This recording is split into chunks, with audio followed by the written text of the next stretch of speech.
for this particular footage, those balls here that I'm tracking are very white in the footage. I'm going to, before I render out for the stabilized footage for a majority of the tracking, I'm going to go ahead and go up to Effects here and go to Color Correction and apply levels to the original footage. And then what I can do is I can start to take all those darker tones into the black, and in that way I'm going to make it much easier to do a majority of the motion tracking. So that looks pretty good.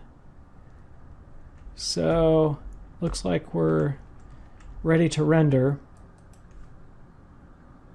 Okay, I rendered out that new footage and brought it into the project. Bring that footage down to the new footage button here, new composition, and ready to go.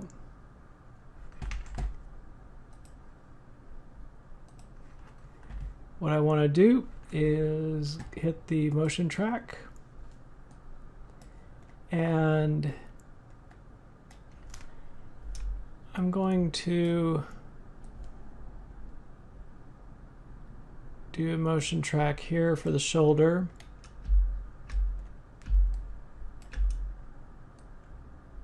Okay, little known trick.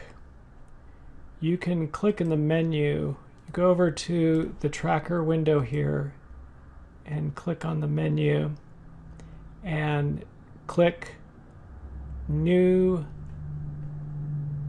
track point is in the menu that pops up. And you can do this for as many track points as you want to. And that greatly speeds up the whole process. I don't think many people know that you can create a lot of track points. And you don't need to track the hip because basically that is completely still. So I'm going to do the arm here.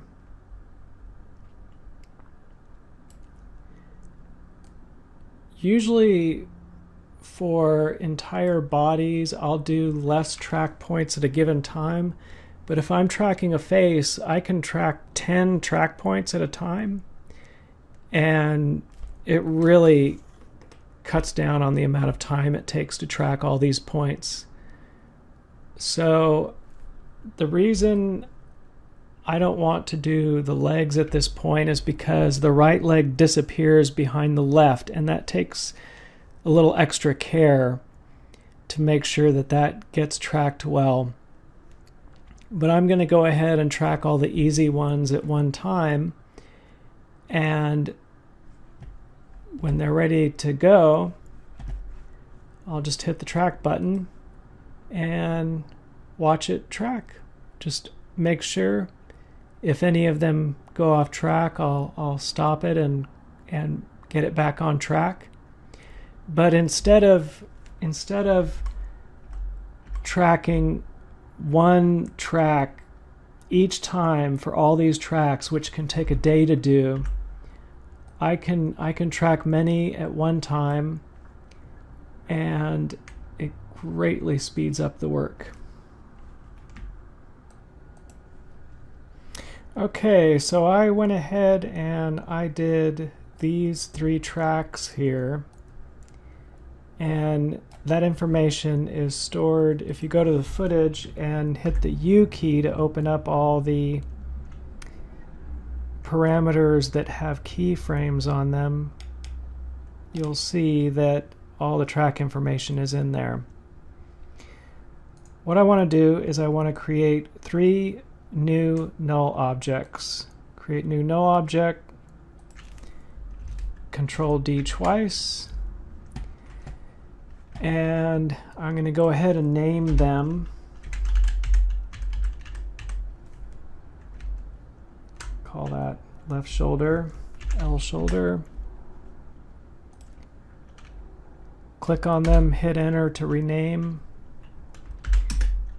Capital L elbow for left elbow. Hit enter. select, hit enter to rename, and wrist. And then what I can do is, by looking up here in the tracker window, I see that track 1 is the shoulder. So I'll go down to track 1, and the first parameter here under the track point is the information I want for the position. So I'll click on it and control copy, and then I'll go up to the shoulder, P for position, make sure that the current time indicator is at the beginning of the footage, and I'm going to paste that information into the position of that null object. And I'm going to do that for the other 2 null objects, and in that way I'm going to create a null object for each track point. Thank you for watching this tutorial. It's made so that more people can be told about an illustrated film. Episodes of the film are posted at solomation.com. New episodes are posted as they are finished. All episodes will be free, available to watch at solomation.com.